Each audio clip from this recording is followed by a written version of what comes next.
In the hustle and bustle of everyday life, you can easily lose your heart. You can easily lose your soul. We all know how different to be spiritual when you have so many worries and distractions, and starting with news, family issues, money issues, everything that actually distracts us from spiritual reading, from prayer, from everything. So, you're looking at me like I'm saying something weird. No, but I'm looking at the sheet there. Oh, don't look at this. Upside down. So, what we do, we don't have TV, right? We don't have TV. We try not to watch too much news because it can be addictive and it doesn't make any good, because news are created in a sense that it should give you some adrenaline. They don't have good news, like a new church has been built, a new school has been opened. These people actually help those people. It's very rarely that we can see the news like that. Usually those were killed, this is destroyed, terrorism, and actually what they do, they create the false reality, which is mostly false. And also it can be very damaging to us because our brain perceives it as a reality.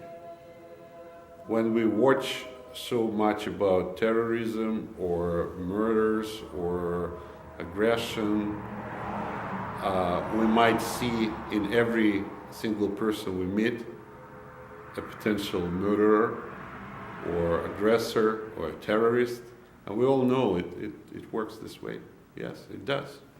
Like, you sit in the bus and there's someone that looks like a terrorist, you get these weird thoughts, maybe it's my last ride. Did you ever get this? No? You don't use the bus, neither do I. But I suppose it might work that way. Also, what is bad about it, that we lose trust in each other. We less help hitchhikers, we less help people that might benefit from our help. And what's the worst, we actually less see people that ask for help. Because less you get helped, less you want to go and ask for help. So I remember we are here almost, not 20, but about 15 years. 15 years ago, there were way more hitchhikers. People that would, and there were way more people that would stop and pick them up.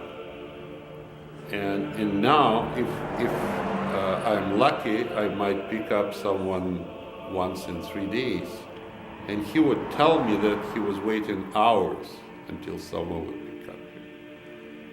And how do we perceive it through the gospel point of view? Who is the hitchhiker?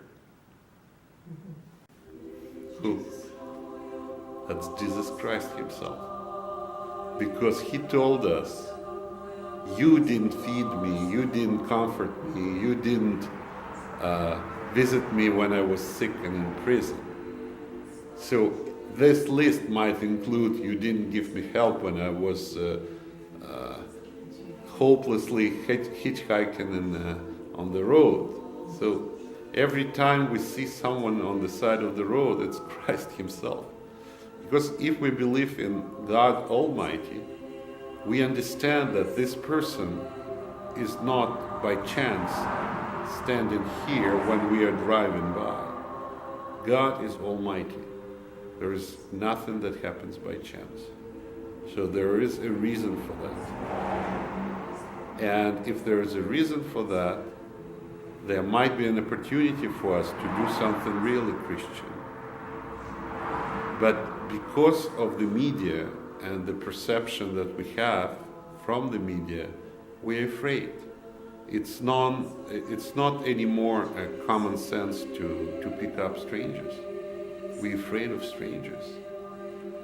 Which is actually, if you have a scientific approach and analyze what are the odds to get hurt from the stranger, you'll find out that the odds are not very high. You can trip over your dog and get a concussion more likely than to get any harm from a stranger.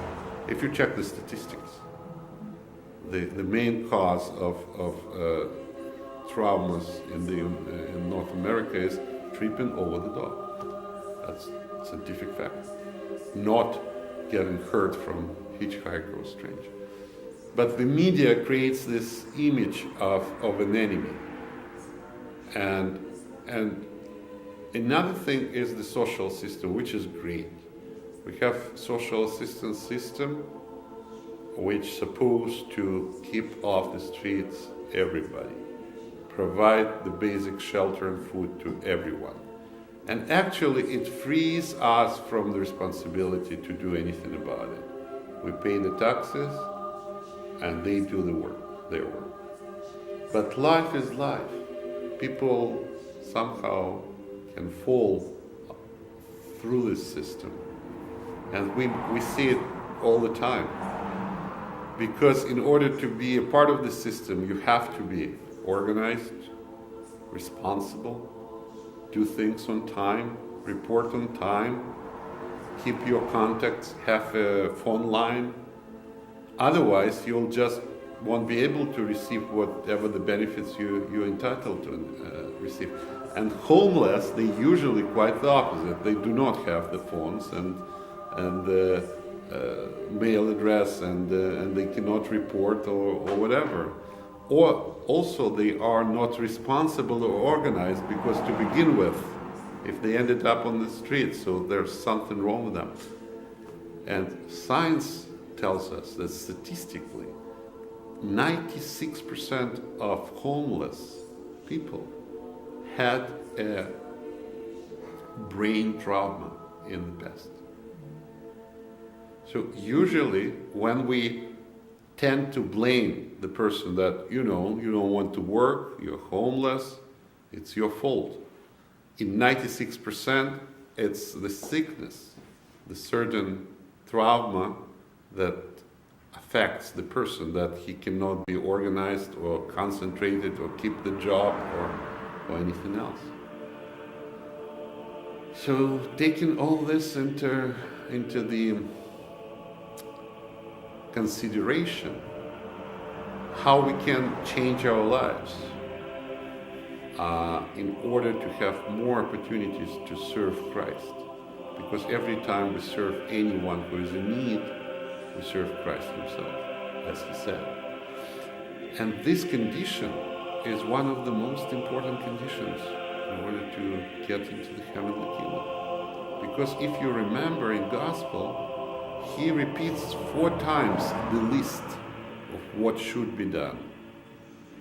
And Gospel, it's the message that has been given to us through 2,000 years. So it's very concise. So if it's repeated 4 times, so probably it has a very important, great importance. How it is perceived there that, and there will be time, and some will come, and I will tell them, I do not know you. And they will say, Lord, how you don't know? Because when I was hungry, you didn't feed me. Because when I was thirsty, you didn't give me drink. When I was naked, you didn't give me clothes. When I was in prison and sick, you didn't visit me. When I was crying, you didn't comfort me. And they asked him, when did we do this to you, O Lord? He said, when you didn't do it to any one of those lesser ones, you didn't do it to me. And then he repeats again, and you come here and stand on my right hand, because when I was hungry, and he repeats the list again, when I was hungry, you fed me. When I was naked, you clothed me. And they again ask him, repeating the list again. Ask him, when did we clothe you? When did we feed you? And he said, when you did it to one of those lesser ones. So the list repeats 4 times. First, for those that didn't do, and they repeat the list, when did we do this? And then twice it is repeated. Why is it repeated? Because probably it's the most important thing. It's the most important thing, which actually is talking about the condition to enter the heavenly kingdom. Because the main commandment is love God and love your neighbor. Right? So, how you can express love to God? Well, you can pray, you can praise God, you can sing nice hymns in the church. But most important, we can love God and show love to God through our life to our neighbor. And who is our neighbor? Who is next to us? Whoever comes in the vicinity of, whoever we can help. All right? So what it turns out in the end boils down to the fact that listening to the media, watching the movies, create a false reality that prevents us to be good Christians.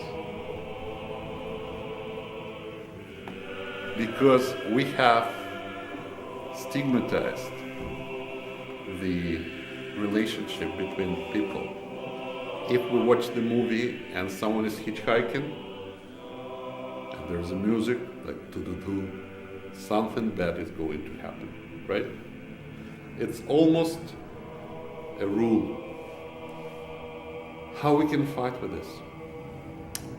It's the question of fear. Why do we have fear? Why do we have fear that someone will steal from us, kill us? If Christ says that even a hair won't fall off our head without God's will.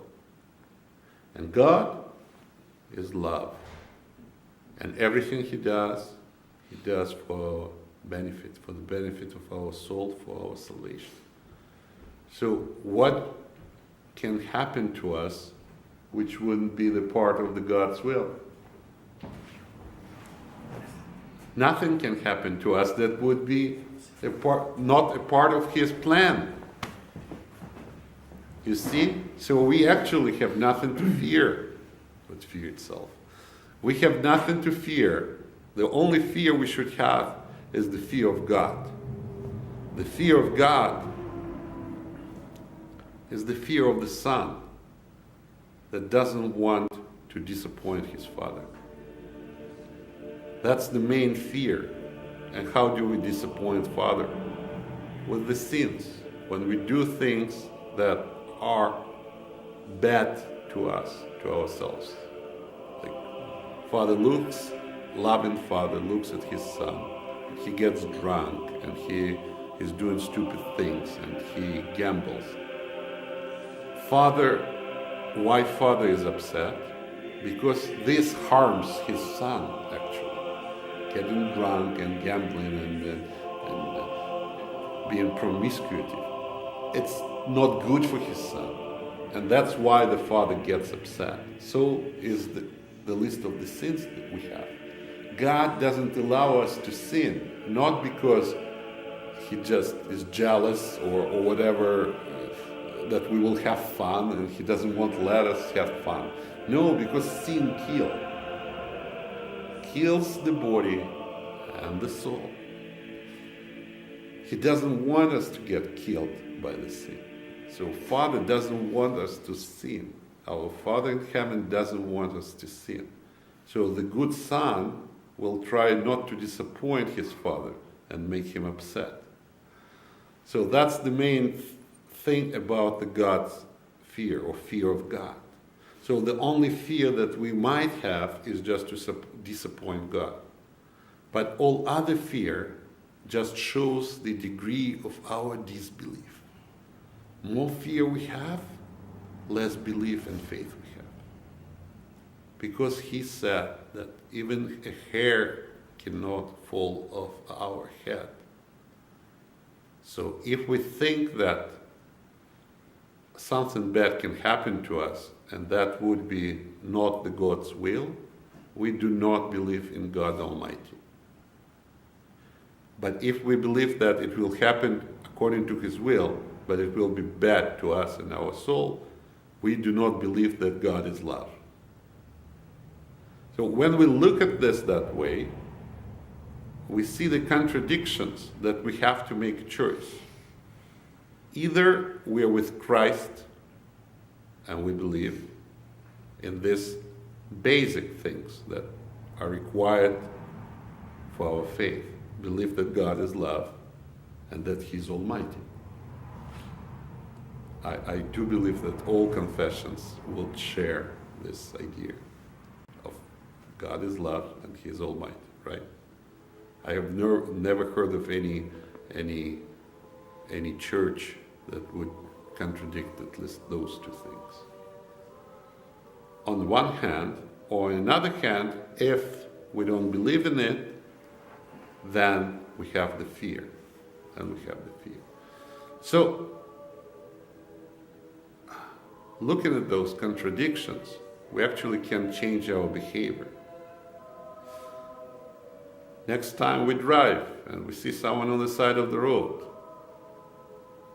it's God is sending this person for some reason. It's not by chance. And passing by and not stopping is actually bringing you in such a conflict with your beliefs. Because if you say, okay, maybe it's just by chance, maybe someone else will. No, then you don't believe that God is Almighty. You see?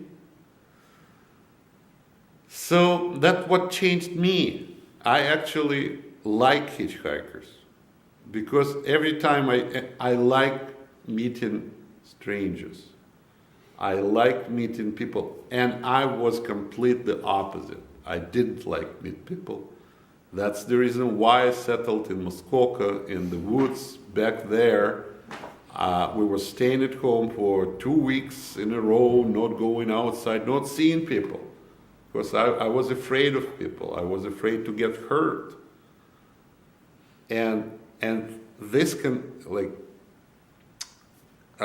thoughts and dealing with these contradictions brought me to the state of mind where I want to meet people. I want to see, because every time I meet people, I see the God in action. You want the example? All right. On Monday, a person asked to get a ride. Guess who he was? He's an Orthodox Christian. There are not many Orthodox Christians around. A young fellow, he's in rehab.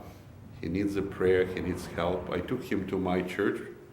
I made a prayer, anointed him with oil, and sent him to his parents where he was going. And then he came from his parents with a nice letter saying thanks. What are the odds? There is a population of 50,000 people in Muskoka. Maybe there are 100 Orthodox people. And he's not even from here, he's from Ottawa. He gave me a call. I have an ad. I say, I can give you a ride, whatever you want. And it was a long ride, and I didn't want to take him. But I did. And I was afraid the gas will be too much. But his parents gave a very nice donation, by the way. So completely everything was covered twice or 3 times, whatever I spent for this. So that's an example of work in action. Like, he knows, God knows that I'm an Orthodox priest and I'm supposed to take care of Orthodox people.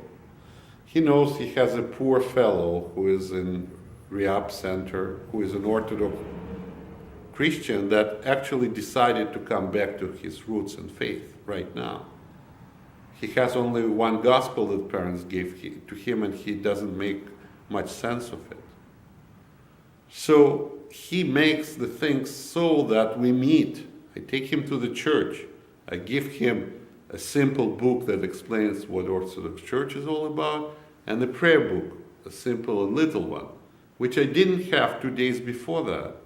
It was a Muslim lady that came to me to bring her daughter, and she said, you know what, I have this book, I don't know what, somehow I got it from the monastery, maybe you can use it. It's in English. It was a prayer book. So if you look at this, can it be coincidental, just a pure coincidence? No, it cannot.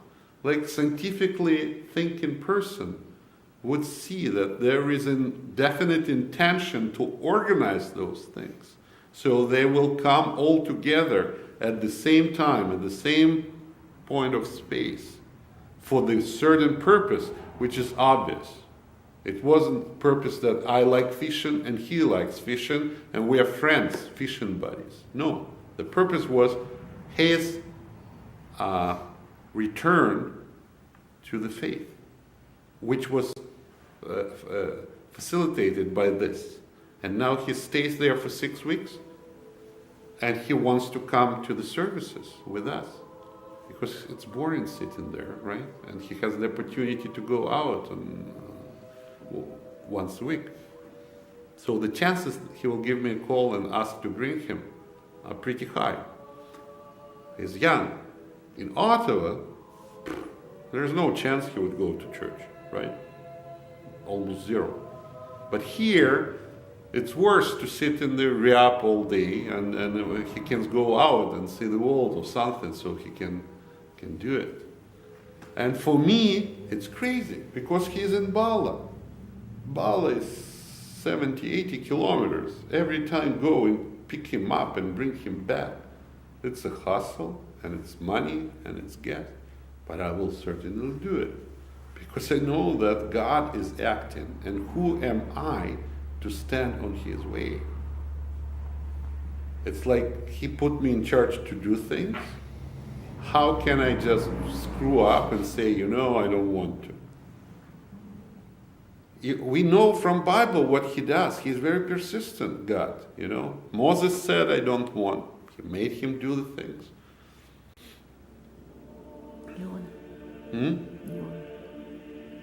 Jonah? The one that ended up in the whale's intestines. He tried to run away.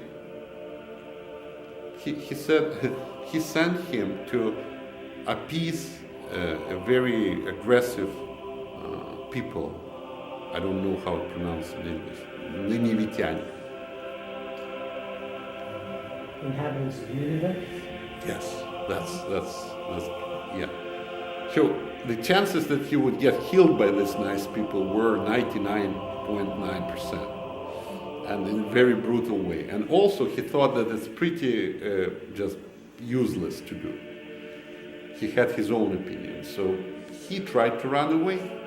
He boarded the ship and set the sail to Spain of that day, very far away. But there was a tempest. There was a tempest. And the people on the ship asked who sinned against God. Because they knew probably that it's an extraordinary tempest. And maybe at that time of the year it's not used. And they used to have good way of thinking. If something extraordinary happens, there's probably problem between someone amongst us and God. So he admitted that was me, he said. So he said, just throw me to the sea. And they did. They threw him to the sea. And the tempest was over. But he wasn't over. He was swallowed by the Leviathan and spit out in 3 days. on the same shore where he boarded the ship. So the guy was smart enough to think that probably the God is almighty, and he is acting as good as he acts in the Holy Land. He might act in Spain or elsewhere. So there's no place, like David in his Psalms used to say, I'm going high, you are there. Going down, you are there. He's everywhere. So he just went and did what he was told to do. And guess what? They didn't heal him. They actually decided to repent. And everything was fine. And he actually saved the whole people of those that lived in this place, because God was planning to destroy them. Right? So guys, acting against God's will is not healthy, is not safe, and is not really fun. The good thing is just to be attentive and try to see what His will actually is and how can we serve Him. And as much as we can, not to put our opinion forward, because we know nothing. We know very little. Even if we think that we know something, we don't know it quite well. Only Almighty Being, which is God, can see all the things and consequences and what is good and what is bad and what should be and what shouldn't be. So that's why our Holy Fathers of the Church say, read the Gospel and be attentive to your life. Being attentive to your life is just see every single thing that happens to you, it has a purpose. And if you're attentive, you can act according to God's will. And in our main prayer, our Father who art in heaven, your will be done. How your will be done? Do we see God acting by Himself? No, He usually acts through others. He makes others to do His will. And we are servants, and servants are supposed voluntarily do what is the will of their boss, right? So coming back to what I was starting with, hustle and bustle of everyday life, we can easily lose our heart and soul.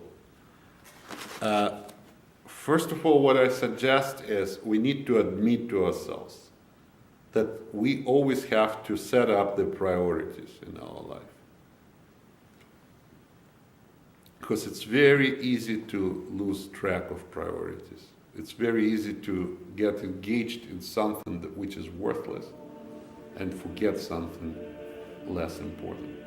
We always have to keep in mind this story about Maria and Martha. When Christ came to visit them, they were sisters of Lazarus.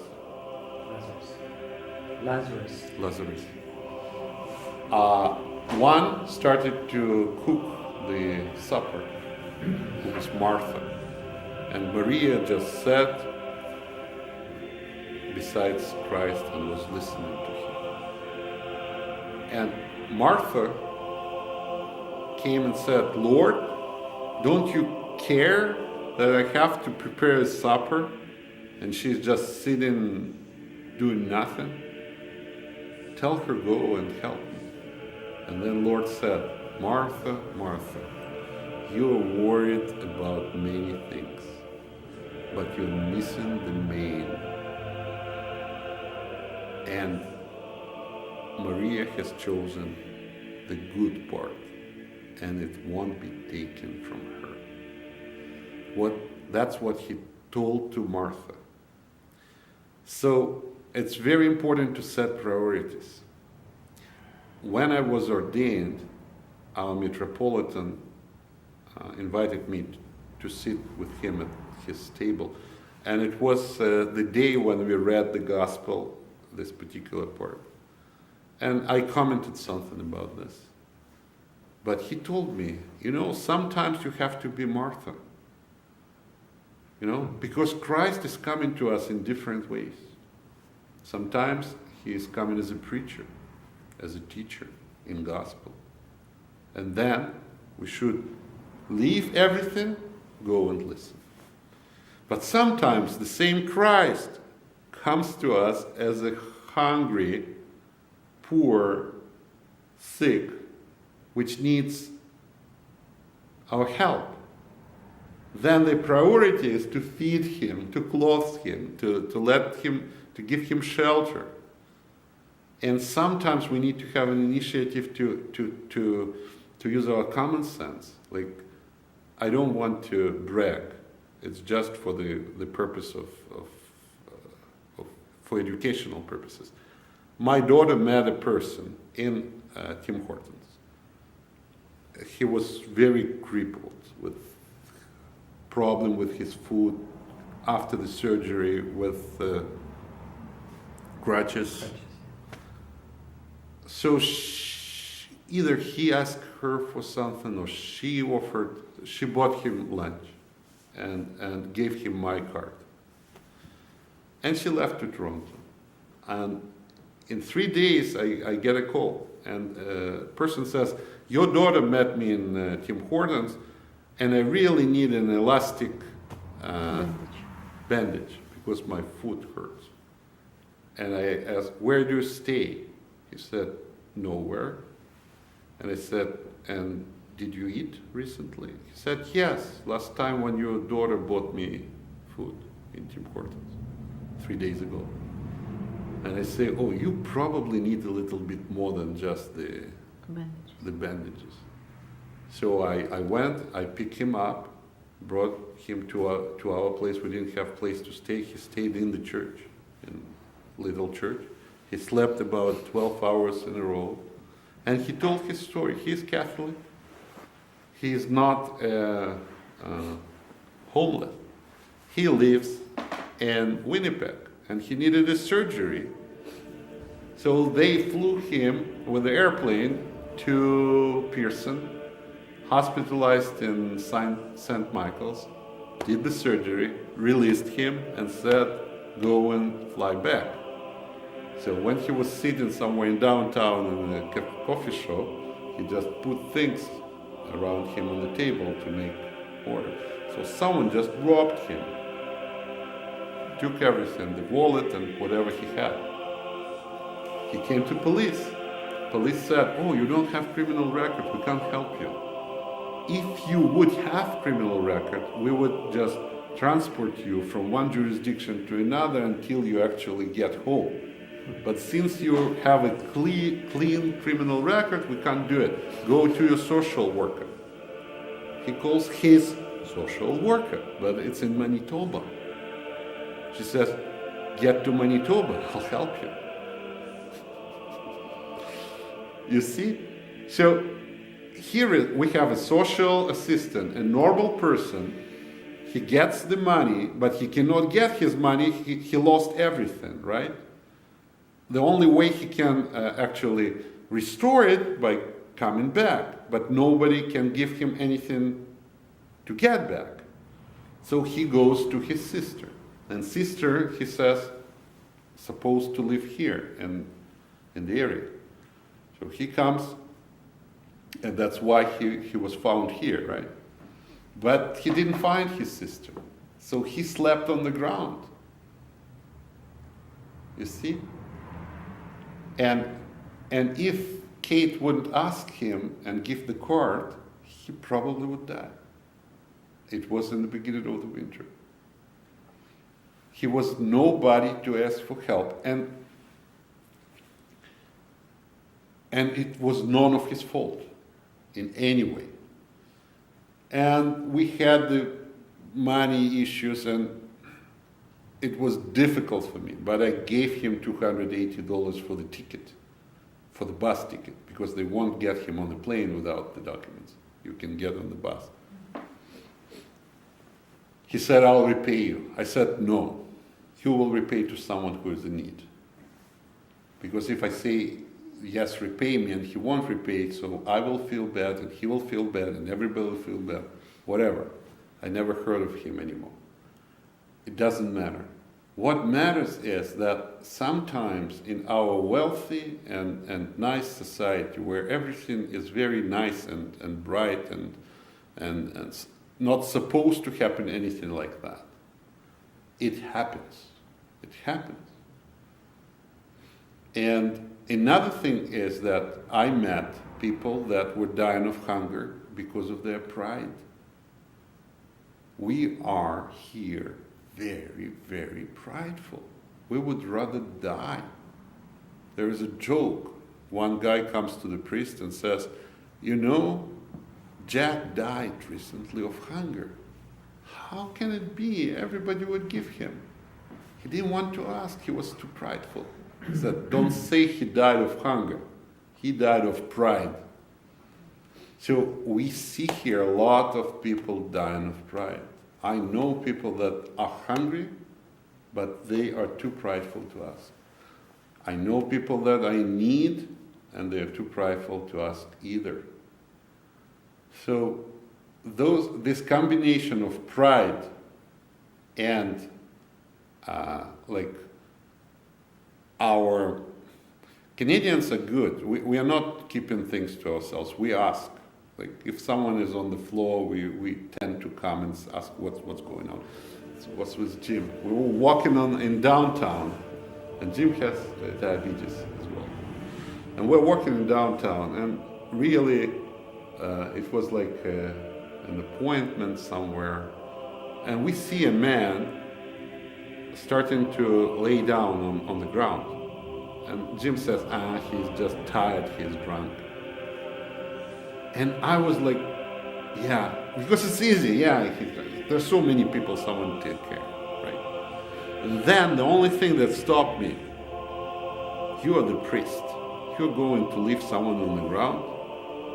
And there is a part from the gospel that tells the story about Samaritan, right? The priest came by, didn't stop, and it just was sounding in my head. The priest came by, didn't stop. So I'm the one of those that don't stop. So I forced myself to go, and he was still conscious. And I asked him, "What's going on?" And he said, diabetes. So, and then he lost consciousness. And when people saw that we approached, everybody started to come. And someone brought some sugar, was trying to push at him, which didn't work either. Someone called them. I said, "Please call the ambulance," because I knew who would ever call the ambulance. They will keep him on the phone until the ambulance arrived, and then he will be questioned. And I really had to go to the appointment, right? And then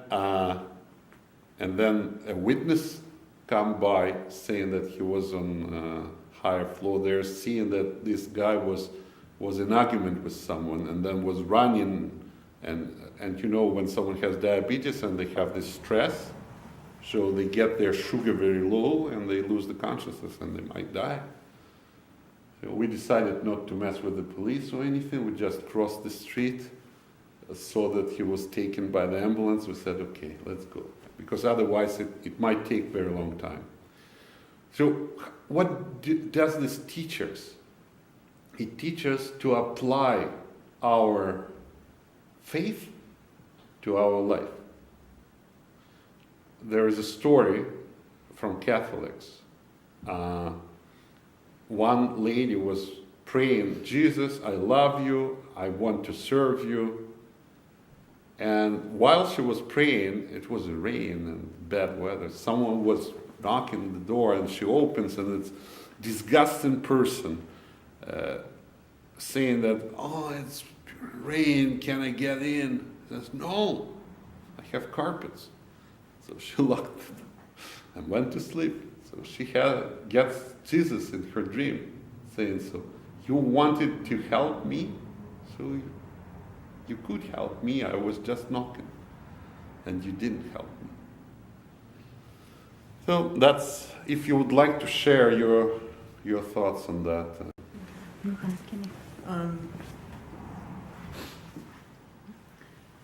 I'm just trying to think to everything that you mentioned. My experience has been that Yeah, the more surrendered I am to spirit in my life every day, the smoother everything is. You know, it's just the way it works. You know, and I've seen countless things happen in my life, beautiful, amazing, what I would call even miraculous things happen when I allow myself to be aligned enough to be in that place. And I understand what you were saying about the distractions of the world, especially with television and media and things like that. Like, I haven't owned a television for 20 years. And that's kind of by choice, because I just didn't like, I kind of, you know, recognize for myself anyway, I don't know about other people, but what I take in mentally and what I see is, there's byproducts of that in my life in terms of what I put out from that place. So it's made me a lot more, first of all, a lot more reflective, because my house doesn't have this chatter, right? And I think often in this culture in particular, we're allowed so much chatter, so much noise, so much television and radio and media and all the stuff that we do to distract ourselves from ourselves, you know, and from really listening to what is happening for us, that we can't hear ourselves think in the din of all the chatter, what I call the chatter. So I kind of got rid of it for that reason too.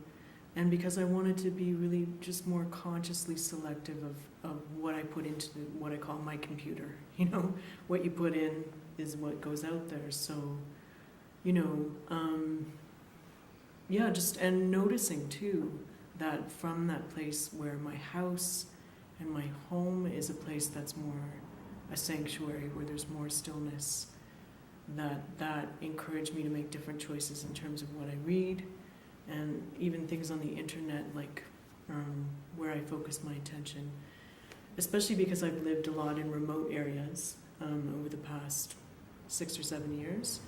You know, often I was on my own for long stretches, and I worked as a cook in a retreat center where we were mostly in silence, but occasionally, because I was a worker, I could go and be on the internet in the office, and that was like my little break into the Western outside world. And, you know, but even then I would look to, you know, YouTube videos of people that were talking about their path work and things like that, just to support me with where I was, because I didn't have any teachers at the time.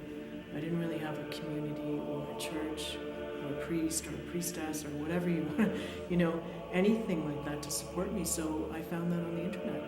And that was just, I always got what I needed. And I could get it through books too, and things like that. I ordered books online and have them sent to me. You know, you find a way to make that connection. But I understand too that that's a little unusual for our culture. Like, I don't think that's the way most of us live day to day. I think those are just choices I made because I was blessed. I was really blessed to be involved with communities and with people that were living in beautiful remote areas where I could actually work and be a little bit of service at the same time. So that's been awesome. I'm trying to think of what else other things we're touching on.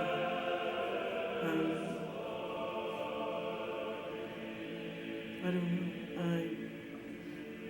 I think in terms of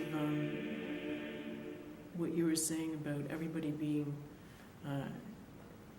basically Christ is beautiful, because it, you know, I've seen that in so many places where I've traveled to over the years, and especially, you know, my parents are from Celtic country, and in Ireland they have that hospitality code.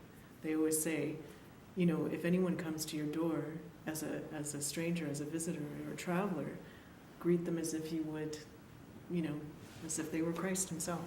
So that's a tradition, I think, that's been, you know, embedded in cultures for many centuries all over the world, and we just have different names for it and different, you know, ways of talking about it. But I think what that does is it allows us to look with different eyes, with better eyes, and yeah, I appreciate that reminder. that was quite touching for me. So I'm going to stop sharing there. The idea that I centered on listening to your presentation was the degree to which fear dominates a lot of our choices in life, and how it's very prominent in media and so on. So, in a way, the suggestion is that our increase in fear of things could be inversely proportional to our fear or belief in higher power, in God. It seems to be contradicted by, the rise of fanatical religions and so on, but I don't know to what extent.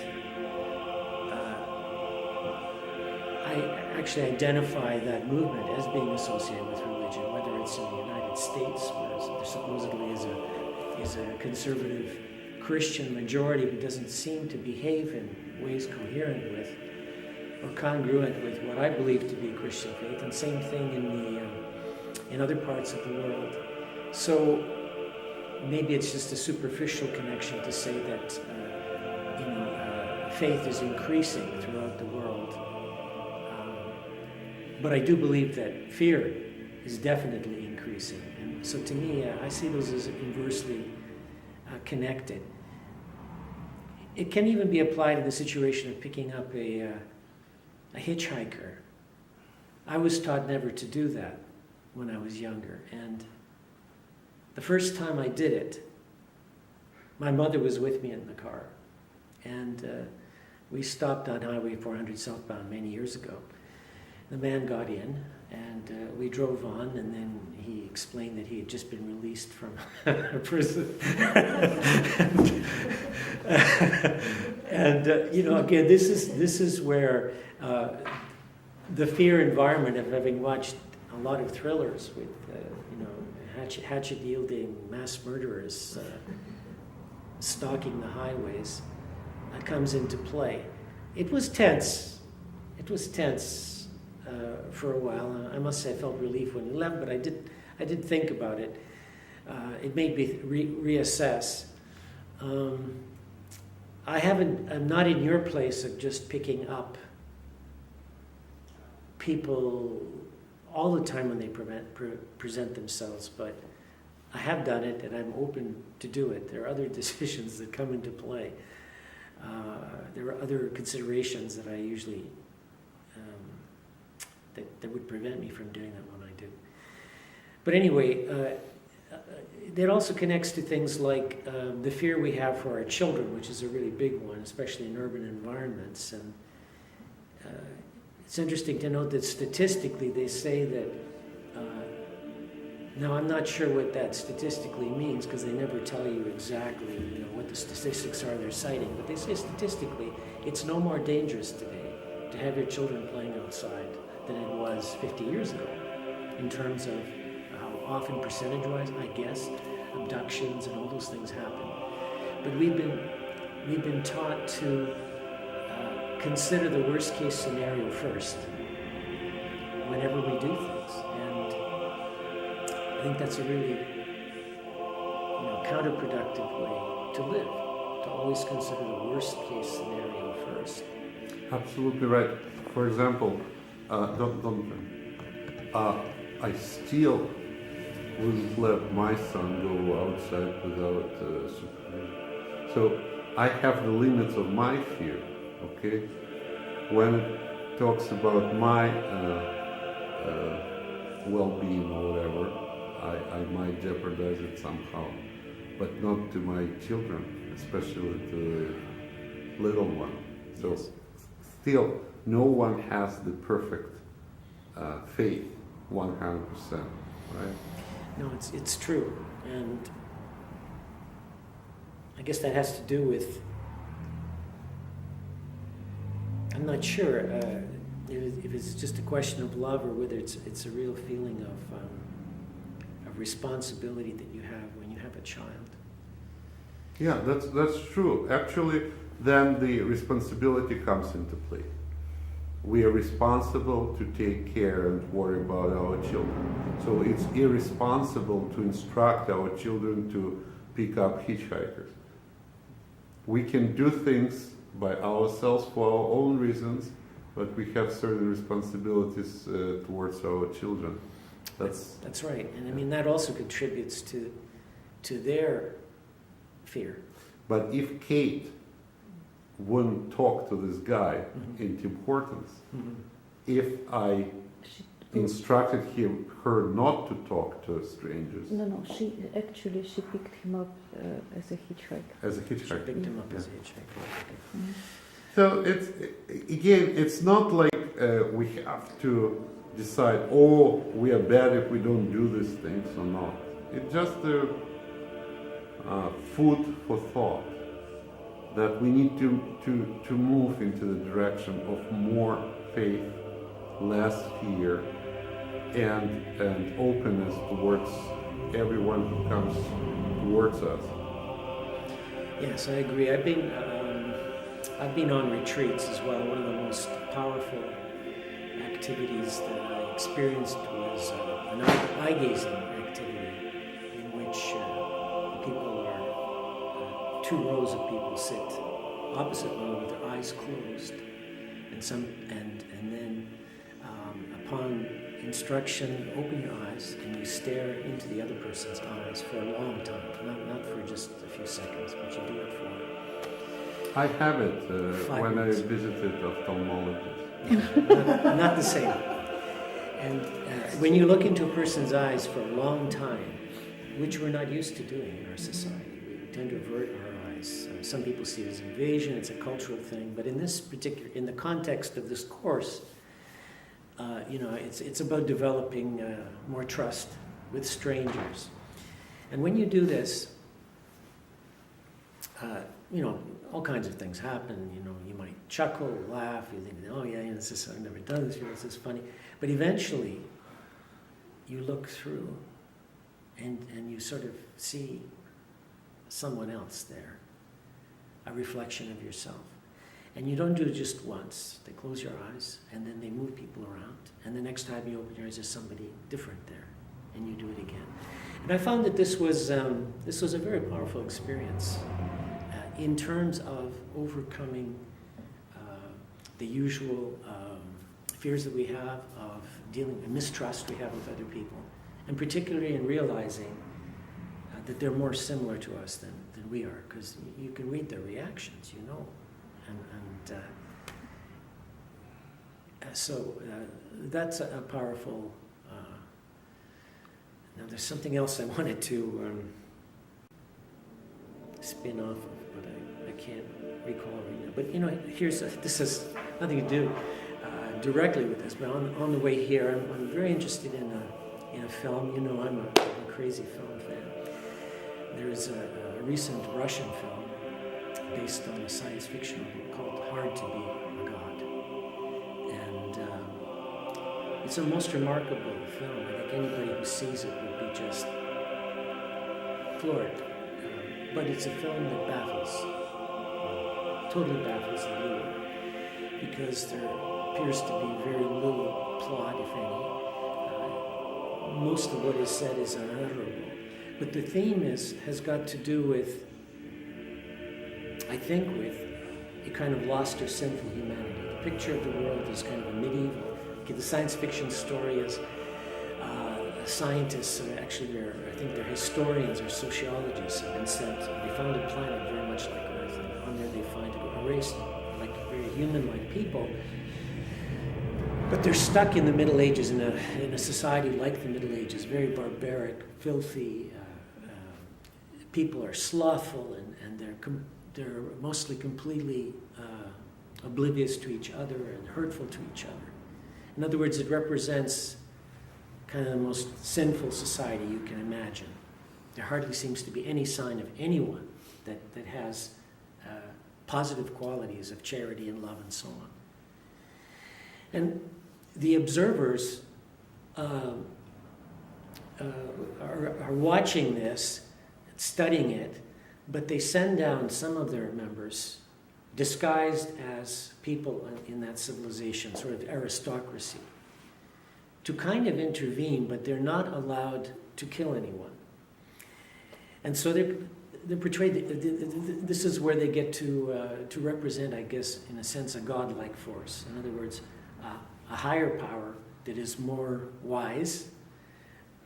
And their task, because on this planet they persecute intellectuals and artists and anyone who could produce positive developments in the society, which is why it's stuck in the medieval kind of thing. It's not going anywhere. And they destroy anything that moves in that direction. And so the challenge is to have the higher intelligence, to have the higher wisdom. How do you intervene, but you can't actually kill them? And so anyway, that's the backstory. This is a science fiction story written in the 60s. It's kind of philosophical, metaphorical at the same time. Some people say, it was a metaphor for Soviet society and how people were treated in reality by the system. But watching this film now, it was a great challenge for me because I've never seen anything like it. It is so difficult to understand what it's done for and what it means. So I've watched all of this director's films now, and I'm listening to interviews with him, and he's an extremely intelligent man. It took him 42 years to make this film. The actual shooting, his name is Alexei German, Alex German Sr. And 15 years of actual shooting. Many of the actors that started in the film died before the film was completed, and the director himself died in 2013 while they were working on the completion of the soundtrack. So far, what I have learned is that he has spent that time, and he's an extreme perfectionist, because he feels that it represents this represents his statement on humanity, on how we treat each other, and what the central problems are. So this idea of sin and redemption and what it takes to do it just kind of ties in with the theme of what you're saying. So I haven't come to a conclusion either, except that even if we can't react to everything that happens to us in the same way, that we try to act as often as we can on this, and that we see ourselves not as agents. There's something that I got from you too, from what you said and from what you said, and that is this idea that we are, even when we act, we are not the agents of our action. We are merely facilitating an intention. God is acting through us to someone else who is connected to us through God. And if we think too much about our own importance or agency in this, is that we lose a lot of the benefit, both to the person receiving our help and to ourselves in terms of our understanding of ourselves. So we need to surrender to that idea in the action and do it. Do what you and it means also relying more on intuition. And this again comes into conflict with when is your judgment, good judgment, a better guide than your intuition. And we're so used to, in this society, evidence-based everything, which means everything is governed by rationality that we are suspicious of and maybe even censure ourselves for acting intuitively. But we only can become, I've come to the conclusion, we are the best instruments of God when we allow that intuition to be our guide rather than our intellect. And I'll stop there.